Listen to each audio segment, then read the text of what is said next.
Hello everyone and welcome to Galaxy 89 Cars. Today I'm bringing you an in-depth tour of a 2010 Lamborghini Reventon Roadster currently for sale at Superfutura.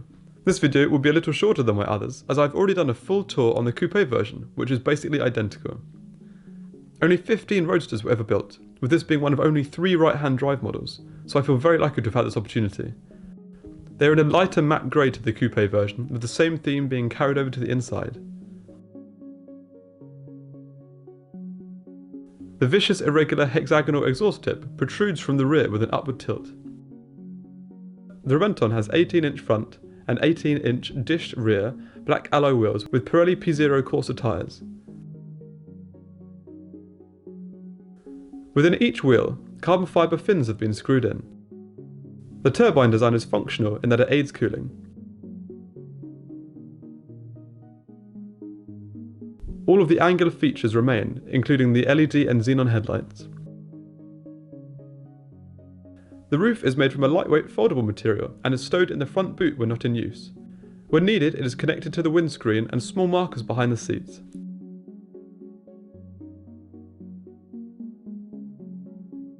To add structural integrity now that the roof has been removed, struts have been laid out across the engine bay. They are as angular as the rest of the car, and also need to be aerodynamic.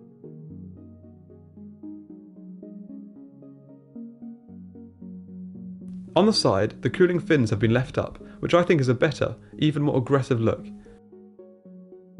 The same key is used in both cars and is emblazoned with the Lamborghini bull and comes with buttons to lock and unlock with a physical key that flips out.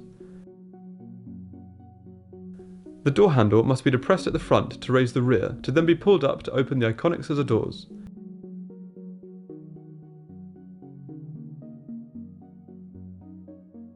Inside we find lots of Alcantara, carbon inlays with dual colour leather seats.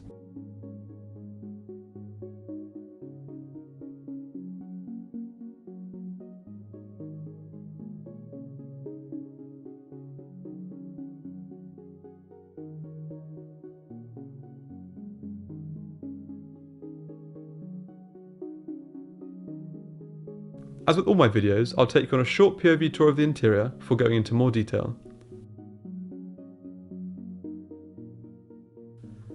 It has essentially the same 6.5 litre V12 that comes in the LP640, but here with an additional 10 brake horsepower over the standard Murcielago, bringing the total to 641 brake horsepower and 480 pounds-feet of torque.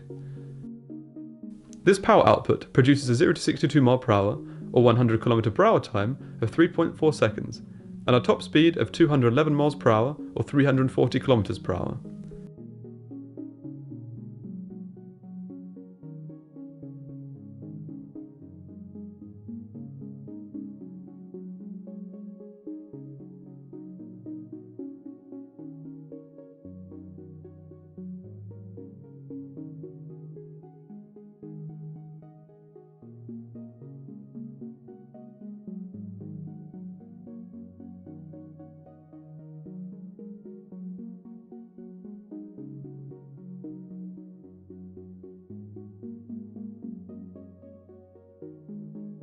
The doors are almost solely upholstered in grey and light olive Alcantara with the speaker, window controls and door release to the end of the armrest, and Reventón stitched behind. The carbon-ended handbrake is to the right of the driver's side. The wheel is upholstered in a darker Alcantara than the coupe, with carbon at 12 and 6 o'clock. The same fighter jet-esque dials feature, with controls to transition them between these and a more conventional option.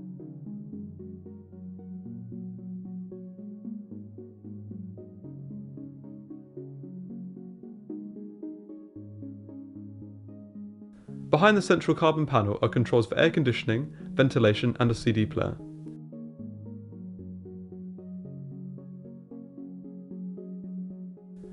The screen is the same TFT touchscreen as in the coupe with the same options. From left to right, the central buttons are for the vehicle lift, traction control, engine vents, wing mirrors. Behind, Corsa mode, electric window controls, the fuel filler cap and hazard lights. This model has the same 6-speed E-gear automatic as the LP640, but with an upgraded clutch. This can be left in automatic mode or changed using the paddles behind the steering wheel. When you eventually get into the leather and Alcantara upholstered bucket seats, they are actually quite comfortable. They can be easily adjusted using the pull mechanism underneath, but as their buckets don't feature tilt.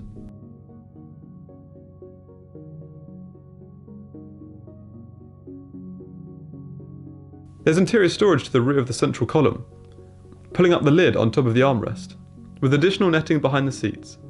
The front boot has an official capacity of 140 litres, but is decreased when carrying the roof.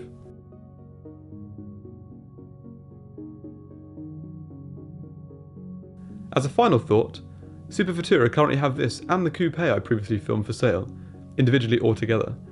I wonder if any other dealerships can boast such stock. Please find all their details in the description of the video. Please subscribe for the latest content, and until next time, cheers.